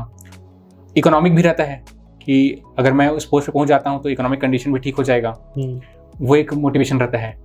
और समाज में इस पोस्ट के लिए जो रेस्पेक्ट है, जो सम्मान है, वो एक मोटिवेशन है। इन सारी चीज़ों को मर्ज कर दीजिए तो एक ऐसा मोटिवेशन तैयार होगा अंदर से, वो कभी आपको टूटने नहीं देगा, सोने नहीं देगा। बोलते हैं ना, सपने वो होते हैं जो जागते हुए दिखे जाते हैं, तो वही चीज़ें हैं कि वो आपको सोने नहीं देते हैं। तो मजबूरी और मोटिवेशन, अगर आपकी मजबूरी है तो वो तो बहुत स्ट्रांग है। अगर आपके पास मजबूरी नहीं है, आपके पास मोटिवेशन है, तो कोई रीज़न होनी चाहिए जो अंदर से स्ट्रांग बनाए आपको। बाहर की चीज़ें एक दिन से ज़्यादा नहीं टिकती हैं। अब कोई बच्चा आया है, कोई स्टूडेंट आया है, उसको बाहर से भेजा गया है कि जाओ तुम इस चीज़ की तैयारी करो, उसका मोटिवेशन 2 दिन से ज़्यादा लॉन्ग लास्टिंग नहीं है। तो अंदर से आनी चाहिए कि आप क्यों बनना चाहते हैं। इसीलिए इंटरव्यू में पहला सवाल यही रहता है कि आप सिविल सर्विस में आना चाहते हैं तो क्यों आना चाहते हैं। पता तो चले बंदा क्लियर है कि नहीं, क्यों आना चाहता है। अगर बंदा क्लियर ही नहीं है क्यों आना चाहता है, तो उसको मोटिवेशन ही नहीं आएगा। और कई बार हम लोग ये बोलते हैं कि पैशन है, लोग किसी और चीज़ के बारे में सोचते रहते हैं और कर कुछ और रहे हैं, तो एनर्जी 2 जगह बढ़ जाती है। कई बार ऐसा रहता है कि हर एग्जाम में फॉर्म डाल दे रहे हैं तो एनर्जी बढ़ जाती है। तो आपको क्लियर होना चाहिए कि आपको कहाँ जाना है, आपको किस चीज़ में। आपने कभी सोचा कि प्लान भी कुछ रहना चाहिए, क्योंकि आप यहाँ पर अटेम्प्ट दे रहे थे, हारे थे यूपीएससी में, तो ये आपने देखा कि सीजीपीएससी में आ जाना चाहिए, फिर उसके बाद आप अभी भी एस्पायर कर रहे हैं यूपीएससी दिलाने के लिए, वो तो आपका फाइनल है। तो कई लोगों के साथ ऐसा रहता है ना, कई साल हो जाते हैं, आप फाइनेंशियली वीक हो जाते हो, घर का प्रेशर रहता है, फैमिली का प्रेशर रहता है, सब कुछ रहता है, तो आपको कभी ये लगता है कि कुछ और करते हैं, प्लान बी के बारे में, तो आपके मन में ऐसा कभी आया और कैसे आप इसको डील करते थे? बीच में ऐसा हुआ था, एक इंटरेस्टिंग बात बताता हूँ आपको। मैं जब बिलासपुर में था, जब वो प्रीलिम्स नहीं हुआ 19 का, तो मैंने बोला कि चलो किसी कोचिंग इंस्टीट्यूट से जुड़ जाते हैं और वहाँ टीचिंग भी कर लेते हैं, थोड़ा सा अपना भी हेल्प हो जाएगा इकोनॉमिकली और साथ में तैयारी होती रहेगी। मैंने बहुत जगह पता किया, पर वो उनका ये था कि कंडीशन ये कि आपने मेंस लिखा है, मतलब मेंस तो अभी तक तो नहीं लिखा है मैंने, तो किसी भी कोचिंग इंस्टीट्यूट ने एक्सेप्ट नहीं किया। तो वहाँ तो हो गया। उसके बाद मेरा मन था कि चलो इसमें नहीं हो रहा तो टीचिंग, अगर इसमें नहीं भी हुआ कभी तो टीचिंग में चले जाएंगे। तो उसके लिए मैंने बीएड भी करना स्टार्ट कर दिया था कि बीएड कर लेते हैं, शायद हो सकता है कि प्लान बी की तरह टीचिंग में जाना पड़ जाए। ऐसा था कि अगर कुछ नहीं कर पाए तो टीचिंग में जाएंगे और वहाँ से बच्चों का हेल्प करेंगे कि वो आगे कुछ कर पाएँ। अगर खुद नहीं बन पाए तो किसी को बना सकते हैं। तो एक्सपीरियंस जो है, हमको जो इन्फॉर्मेशन, जो नॉलेज मिलना चाहिए था अपने ऊपर वालों से, वो नहीं मिला। वो बच्चों को नहीं होना चाहिए। अगर खुद नहीं बन पाते हैं तो बच्चों के लिए हेल्प करेंगे। तो ऐसा था मन में, पर अच्छा था, लग भी अच्छा था, और इस बार एक ही बार में सब चीज़ें निकल गई। तो कभी ऐसा पॉइंट आया जब एकदम आप लो फील कर रहे हो कि जो भी मैं चाह रहा हूँ वो नहीं हो रहा है, फिर उससे कैसे बाहर निकले आप? ऐसा होता था, कई बार ऐसा रोना भी आता था कि इतना मेहनत करने के बाद भी रिजल्ट नहीं आ रहा है। लेकिन मेरा ऐसा था कि रात तक सोचता रहता था, फिर सुबह उसी एनर्जी के साथ फिर चालू हो जाता था, फिर चलो। क्योंकि आप उसके अलावा कुछ नहीं कर सकते हैं। आपके हाथ में जो चीज़ें हैं वो आप वही कर सकते हैं। आप सोचेंगे, उसको लंबा सोचते रहेंगे तो आपका मेहनत बेकार जाएगा। उससे अच्छा है कि आप थोड़ी देर सोचिए। ठीक है, सोचना अच्छा चीज़ है, क्योंकि उससे पता चलता है कि आप राइट डायरेक्शन में हैं। आप सोच तो रहे हैं कम से कम कि आपका नहीं हो रहा है, आपको उससे दुख फील हो रहा है, थोड़ा सा सैड फील हो रहा है, तो आप सही डायरेक्शन में है कि आपको फील हो रहा है वो चीज़ कि आप नहीं कर पा रहे हैं, आप रिस्पॉन्सिबिलिटी लेना चाह रहे हैं, इसका मतलब। लेकिन नहीं होता है, कई बार लक फैक्टर काम करता है। ये तो मानना ही पड़ेगा कि इस कंपटीशन एग्जाम में लक फैक्टर कहीं ना कहीं काम करता है। तो भैया भी बोलते थे कि आप मेंस दो, आप भूल जाओ, आप मेंस दो और भूल जाओ। तो मेरा ये फॉर्मूला था कि प्रीलिम्स निकालना है, मेंस देना भूल जाना है। इस बार भी भूल गया था मैं। मेंस देने के बाद फिर से मेंस की तैयारी स्टार्ट कर दिया था। और एक जगह ऑफर भी आया था कि आप पढ़ा लीजिए, तो मैं बोला कि नहीं, मैं फिर से मेंस की तैयारी करूँ, क्या पता इस बार क्या कौन सा पोस्ट लगे, तो मैं फिर से मेंस दूंगा। तो गीतेश अमृत जी की बुक लेके भी आया था मैं, वो नहीं कि नहीं अभी रखी हुई है, पढ़ने का मौका ही नहीं मिला मेरे को। तो पहली बार में ही हो गया। तो लक फैक्टर थोड़ा बहुत काम भी करता है। आप नहीं बोल सकते कि आपका कैसा रिजल्ट आएगा, क्योंकि यहाँ कंपटीशन ऐसा है, आपको नहीं पता छत्तीसगढ़ के किस कोने में कौन व्यक्ति बैठ के कितना तैयारी कर रहा है। ये चीज़ है कि कंपटीशन में हमको पता नहीं होता कि हमारा कंपटीटर कौन है, कहाँ है, उसका लेवल क्या है, वो कितना तैयारी कर रहा है। इसीलिए आप अपना लिमिट नहीं सेट कर सकते, आप बस अपने आप पे इम्प्रूव कर सकते हैं, अपने इम्प्रूव कर सकते हैं। तो इसीलिए कभी लो भी फील करते थे तो कोई मोटिवेशनल मूवी देख लिए या वीडियो देख लिए, हम भी ऐसा करते हैं कि देख लेते हैं। पर ये बात बोलना चाहूँ कि अंदर से ही आता है, जितना मोटिवेशन आएगा वो अंदर से ही आएगा। अंदर से। तो आपने जैसे बोला कि प्री दिला दिए छोड़ दिए, मेंस दिला दिए छोड़ दिए, तो आपने इंटरव्यू कैसे निकाला ये बताइए कि कितने मॉक दिलाए थे, कहाँ से दिलाया था, सबके बारे में। इंटरव्यू के टाइम में ये हुआ था कि जिस दिन रिजल्ट आया मेंस का, उस दिन मैं ट्रेन में था, कोटा जा रहा था एक काम से। तो जिस टाइम रिजल्ट आया, मैं जस्ट बिलासपुर से ट्रेन निकली थी, तो ऐसा लगा कि उतर जाऊं क्या और थोड़ा सा मतलब तैयारी कर लूं इंटरव्यू का। कौन सा डेट था? ये 7 अक्टूबर के आसपास, और 21 से इंटरव्यू शेड्यूल था, और पता था कि 22 को मेरा होने वाला है लगभग। तो 15 दिन थे मुश्किल से, और जाना भी ज़रूरी था, वो काम फिक्स हो गया था, जाना ज़रूरी था। तो मैं बोला चलते हैं, चले गए। वापस आया जब 12 को, तो 9 दिन ही बचे थे। अब उस टाइम में मैंने सर से बात की, टूरिया सर से, तो वो बोले कि मॉक मत दो, क्योंकि मॉक देने से फिर इम्प्रूवमेंट का टाइम नहीं है तुम्हारे पास और कन्फ्यूज़न होगा, तो बेटर है कि मौलिक रूप से जाओ, वहीं स्टार्ट करो जो करना है। अपने बैकग्राउंड के बारे में थोड़ी तैयारी कर लो। इसके पहले क्या हुआ था कि मैं मेंस दिया नहीं था कभी, तो मेरे को ऐसा भी नहीं था कि इंटरव्यू की तैयारी हो चुका है। मैंने पहली बार तैयारी स्टार्ट की, 5 दिन थे मेरे पास, तो जो भी करंट अफेयर और साथ में मेरे बैकग्राउंड का जो भी था वो तैयार किया मैंने 5 दिन में। उसके बाद चले गए रायपुर, एक दिन पहले चले गया था। उसके बाद जब इंटरव्यू था जिस दिन, उस दिन भी ये हो गया कि सबसे पहला इंटरव्यू मेरा ही हो गया 22 को। मैं बोला थोड़ा सा टाइम मिलेगा, नर्वस तो था, वो थोड़ा सा सेटल डाउन होगा, उसके बाद जाएंगे थोड़ा अच्छा लगेगा, पर पहला इंटरव्यू हो गया। जब गया, बाहर में बैठे थे कमरे के बाहर में, जब कमरे में एंटर करते हैं तो पता चल जाता है, बाहर में लिखा होता है कि किनका बोर्ड है, पर वो मैंने देखा ही नहीं नर्वसनेस में। जब दरवाज़ा खुला तो साहु सर का बोर्ड था, तो थोड़ा सा रिलैक्स हुआ, फिर बैठा। उसके बाद जो क्वेश्चन आए वो मेरे रेंज के थे, सारे सब्जेक्टिव क्वेश्चन थे, और पॉलिटी और आपके फिलॉसफी से क्वेश्चन थे, पेपर 7 से, बैकग्राउंड से भी क्वेश्चन आ रहे थे। तो ग्रेजुएशन को छोड़ के बाकी सभी पोर्शन से क्वेश्चन आए हुए हैं। लगभग 40-45 मिनट इंटरव्यू चला, और उसमें जितने भी क्वेश्चन थे लगभग मिक्स्ड बैलेंस थे, कंसेप्चुअल भी थे और फैक्चुअल भी थे। कई बार ऐसा हुआ कि नहीं आ रहा था, तो जहाँ नहीं आ रहा है आप सॉरी बोल सकते हैं, और विनम्रता से आप बोल दीजिए कि मैंने ये नहीं पढ़ा है या मेरे को नहीं आता है, तो वो आपकी मतलब पर्सनालिटी को रिफ्लेक्ट करता है अच्छे से। और 40-45 मिनट में लगभग 40 से 50 क्वेश्चन मेरे को पूछे गए, उसमें से 5-6 क्वेश्चन मेरे से नहीं बने, पर इंटरव्यू ओवरऑल ठीक ठाक गया था। नंबर बहुत अच्छा मिला, जिस हिसाब से मैं नर्वस था कि मैं बीच बीच में फंबल भी कर रहा था, कई चीज़ें गलत भी बोल दे रहा था, पर वहाँ मैंने ये देखा कि वो आपके नॉलेज को, कॉन्फिडेंस को, हर चीज़ को चेक कर लेते हैं। आपको अलग से दिखाने की जरूरत है, आप मौलिक रहिए, सबसे बेस्ट है। जो सर ने बोला था वो चीज़ मेरे को जब रिजल्ट आया, जब इंटरव्यू का मैंने मार्क्स देखा, तब मेरे को पता चला कि सर ने जो बोला था वो सही है, मौलिक रहिए। इंटरव्यू की तैयारी एक दिन में नहीं होती है, जो आपका पहले से जो पर्सनालिटी बना हुआ है वही आपका है। Just be original, be authentic, और जो आप हो वो रिफ्लेक्ट करो, और जैसे बस। लोगों के साथ रहते हो वो रिफ्लेक्ट करो। रिफ्लेक्ट करो, हाँ, सही। वही है इंटरव्यू। अगर किसी को पहले से करना चाहिए तैयारी, तो क्या क्या चीज़ों का ध्यान रखना चाहिए जो आपको एकदम सॉलिड लगा कि भाई ये चीज़ें तो आप तैयार करके चले ही जाना? जैसे हम लोग जब अभी बिहाइंड द सीन बात कर रहे थे तो आपने कहा था कि इस डेट में क्या हुआ था ये आपको पता रहना चाहिए, the day you give your interview. जिस दिन का, जैसे 22 अक्टूबर का इंटरव्यू था मेरा, तो 22 अक्टूबर को अगर हिस्ट्री में कुछ हुआ है कोई इंपॉर्टेंट, वो याद रहना चाहिए। जैसे मेरा बर्थ डेट है 1994, अगर उस ईयर कुछ इंटरनेशनल कुछ हिस्टोरिकल कुछ हुआ है तो वो याद रहना चाहिए। साथ में जो करंट अफेयर है वो मस्ट है। करंट अफेयर में भी जो इम्पोर्टेंट्स हैं, नेशनल इंटरनेशनल हैं, वो इम्पोर्टेंट है। और साथ ही आपका जो बैकग्राउंड है ग्रेजुएशन का, स्कूल का, ये आपको पता होना चाहिए। हालांकि मेरे ग्रेजुएशन से क्वेश्चन नहीं आया था, पर जनरली ग्रेजुएशन से क्वेश्चन आता है, तो ग्रेजुएशन का जो सब्जेक्ट है वो तैयार रखना चाहिए।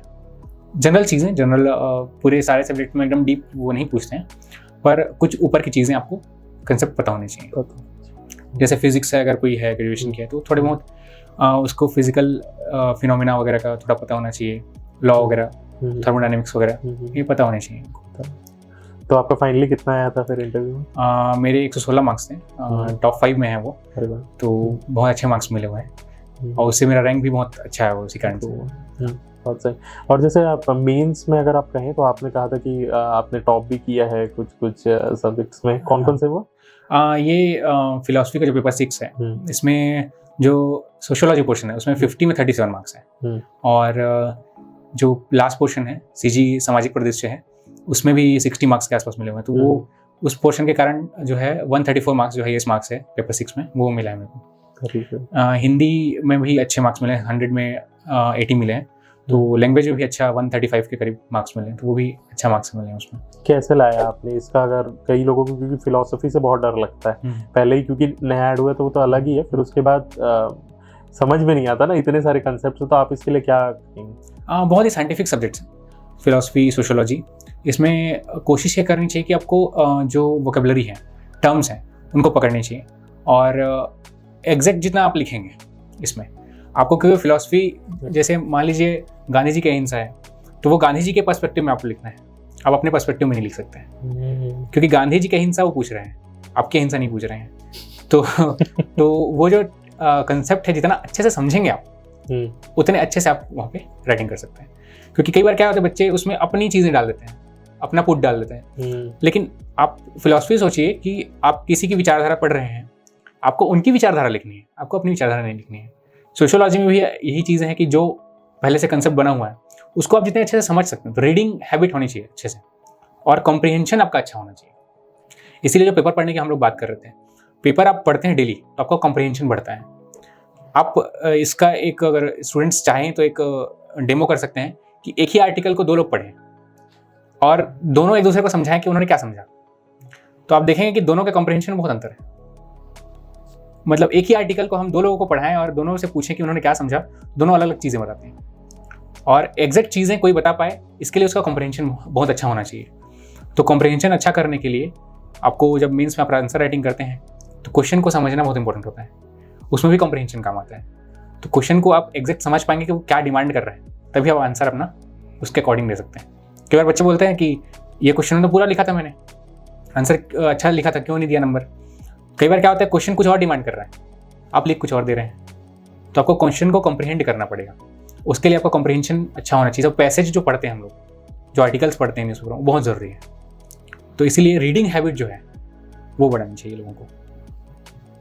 ये आपको एक्चुअल में लास्ट में हेल्प करता है हर चीज़ में, इंटरव्यू में, मेंस में, प्री में, क्वेश्चन को समझने में, हर चीज़ में आपका कॉम्प्रिहेंशन बहुत मैटर करता है। तो आपको एक रीडिंग हैबिट बनानी चाहिए, चीज़ों को समझने की एक हैबिट बनानी चाहिए, और पेपर इसके लिए बहुत यूजफुल सोर्स है।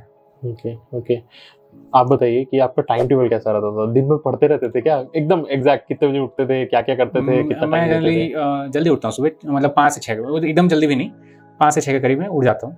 उसके बाद अपना फ्रेश हुए, फिर बैठ गए, और कुछ तो करना नहीं है, फ्रेश हुए बैठ गए, 6 बजे 6:30 बजे से बैठ गए पढ़ने, 2 घंटे पढ़े।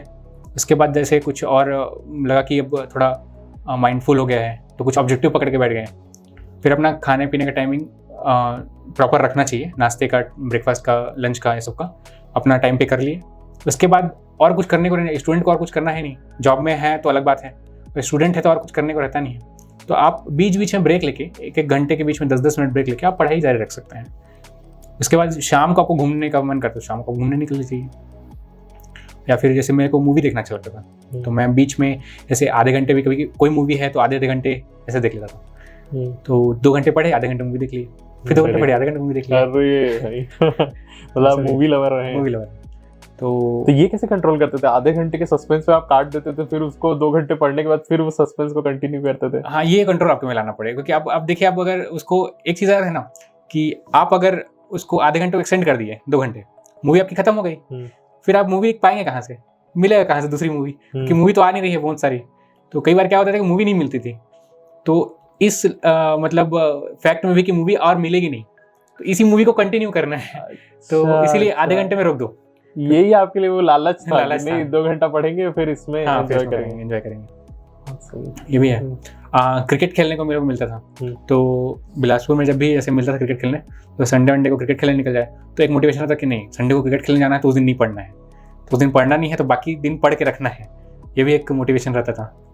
तो कहीं कुछ जाना है, जैसे आपको कहीं पार्टी में जाना है शाम को, तो आपके लिए मोटिवेशन है वो कि आपको शाम को पार्टी में जाना है, तो आपको तब तक अपना काम कंप्लीट करके रखना है, तो आप पढ़ लीजिए सुबह।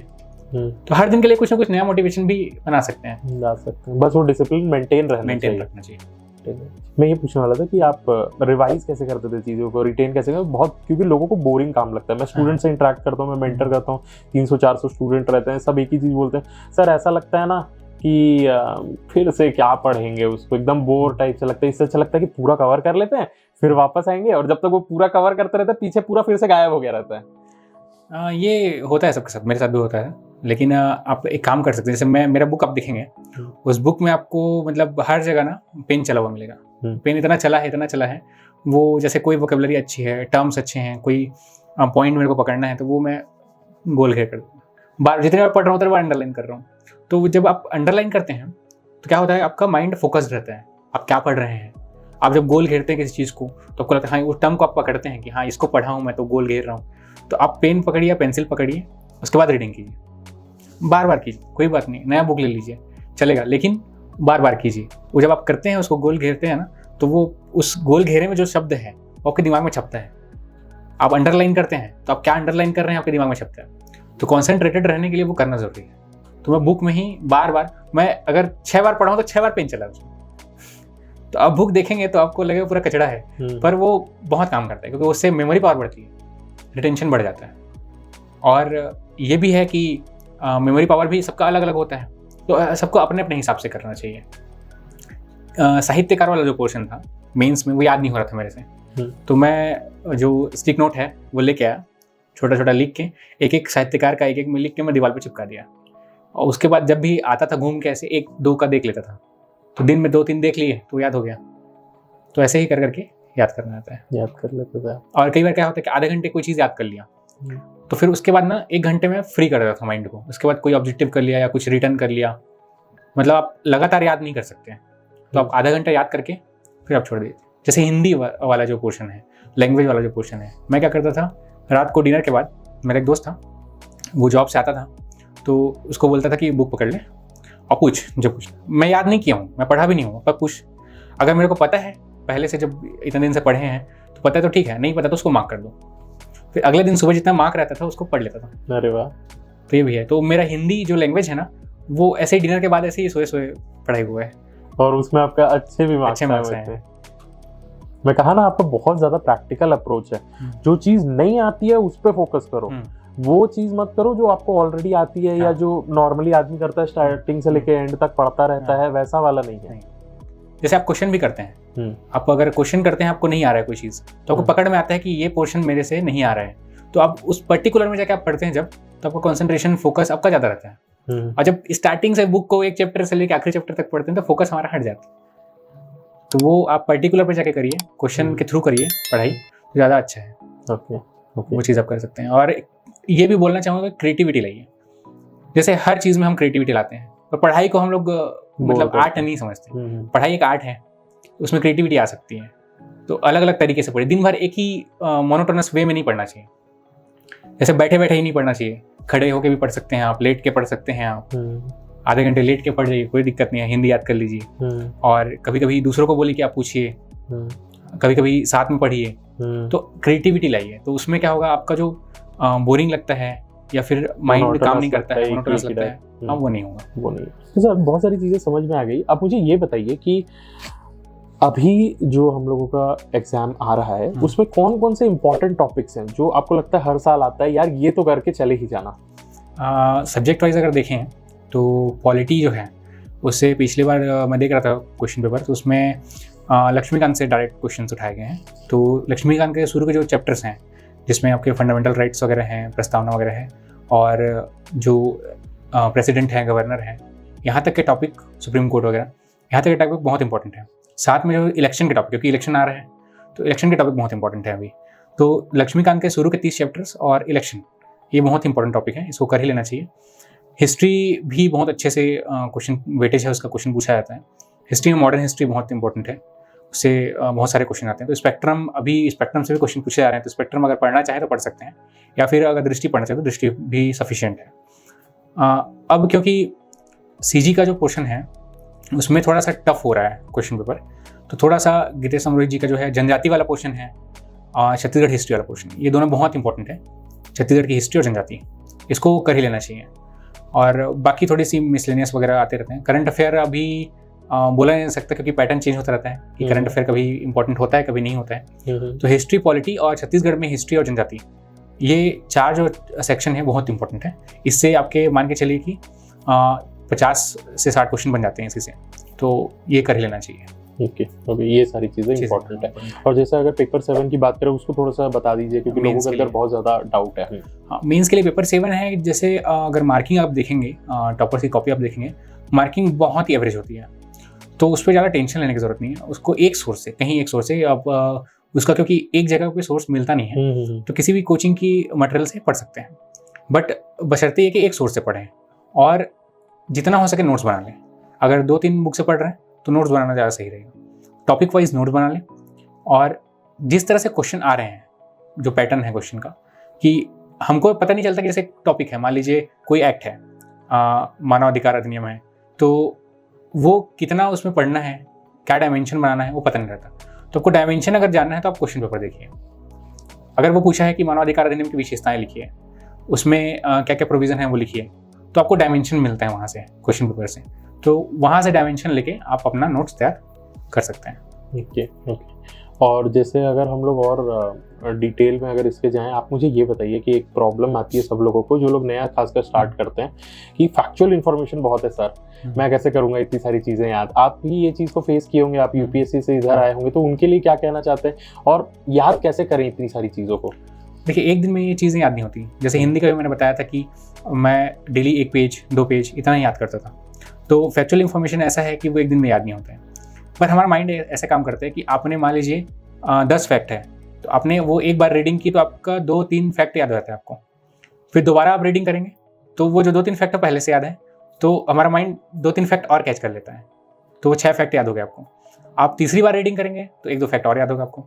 तो जितना बार रीडिंग करेंगे आप, तो आपको जो रीडिंग हैबिट अगर बढ़ाते हैं तो आपको याद करने का जो प्रेशर है ना वो कम हो जाएगा, आपको ज़्यादा चीज़ें रिटेन आप कर पाएंगे।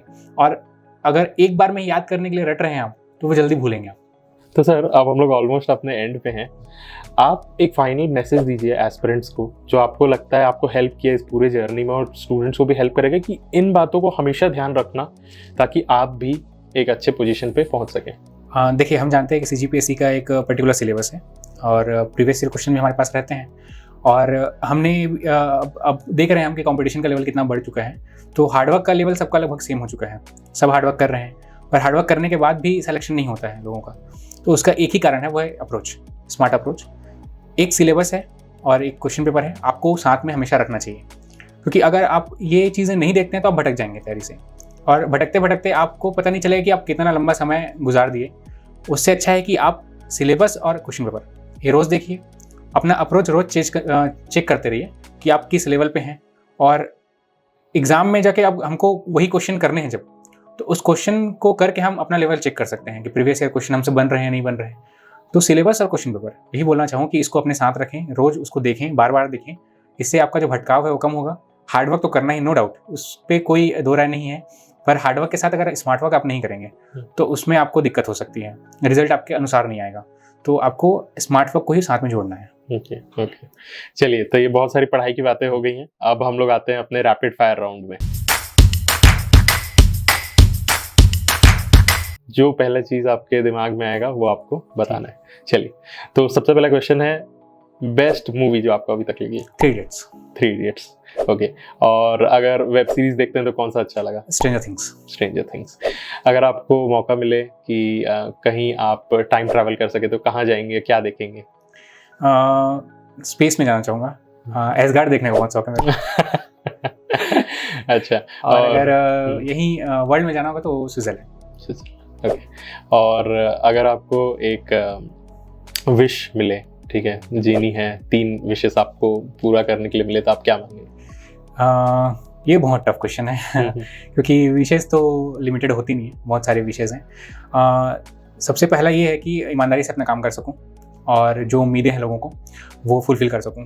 मेरे को ये चीज़ें बहुत अच्छी लगती हैं, जब मैं अपना काम अच्छे से कर पाता हूँ तो मेरे को बहुत सेटिस्फेक्शन मिलता है, और जब नहीं हो पाती तो थोड़ा सा वो सैड फील करता हूँ वहाँ पे। तो जो चीज़ें जो मेरा विल पावर है वो थोड़ा सा और बढ़ जाए तो थोड़ा और अच्छा परफेक्ट कर सकता हूँ। मेरा एक ये है हैबिट कि मैं चीज़ों को परफेक्ट करने का आदी हूँ, तो कोशिश करता हूँ कि परफेक्ट करूँ, तो वो परफेक्ट हो जाए तो बेटर है। ओके। और एक है कि ट्रैवल करने का बहुत शौक है मेरे को, तो जो आप बोल रहे हैं कि टाइम टेबल वो अगर चुटकी बजाते हो जाए तो वो मेरे को मिल जाए तो बेटर है। और अगर आप सिविल सर्विसेज ये सब में नहीं होते तो क्या होना चाहते हैं? सिविल सर्विस में नहीं होता तो मेरा मन था वो थोड़ा सिविल सर्विस जुड़ा हुआ चीज़ है, मेरा मन था रॉ में जाने का। ओके। इंटेलिजेंस में जाने का मेरा मन था, और वो थोड़ा सा इसी से जुड़ा हुआ चीज़ है, लेकिन वो मेरे को बहुत मन था उसमें। ओके। और अगर उससे भी हट के थोड़ा बात करें तो क्रिकेटर। बिल्कुल। थैंक यू सो मच इतने अच्छे आंसर्स देने के लिए। आपके लिए एक छोटा सा गिफ्ट हैम्पर है हमारी तरफ से। Thank you so much sir, बहुत अच्छा लगा आप अपना टाइम दिए और यहाँ पर आए। तो सर, हमारे यहाँ एक प्रथा है कि आप एक नेक्स्ट टॉपर को टैग करते हैं जो यहाँ पर आके अपने एक्सपीरियंसेस शेयर करें, तो आप किनको टैग करना चाहिए? मेरे एक बहुत अच्छे मित्र हैं नीरज कौशिक जी, वो भी अंबिकापुर डीसी हैं और वो बहुत अच्छे से चीज़ों को एक्सप्लेन भी करते हैं, तो मैं चाहूँगा कि वो आए यहाँ पे और एस्पिरेंट्स के लिए कुछ अच्छा मैसेज छोड़े, तो मैं उनको टैग करूँगा। बिल्कुल नीरज जी, आपसे जल्दी कांटेक्ट किया जाएगा और ये एक्सपेक्ट करेंगे कि आप भी यहाँ पर आके अपनी जर्नी शेयर करें। अभी के लिए sir thank you so much, बहुत अच्छा लगा आपने अपना टाइम दिया, और आप लोगों के लिए ऐसे ही वीडियोस और लाते रहेंगे। कोई भी आपको डाउट रहे कमेंट सेक्शन में बताइएगा, और ऐसे ही सपोर्ट बना के रखिए। अगले वीडियो के लिए bye bye, thank you, have a nice day. Thank you sir.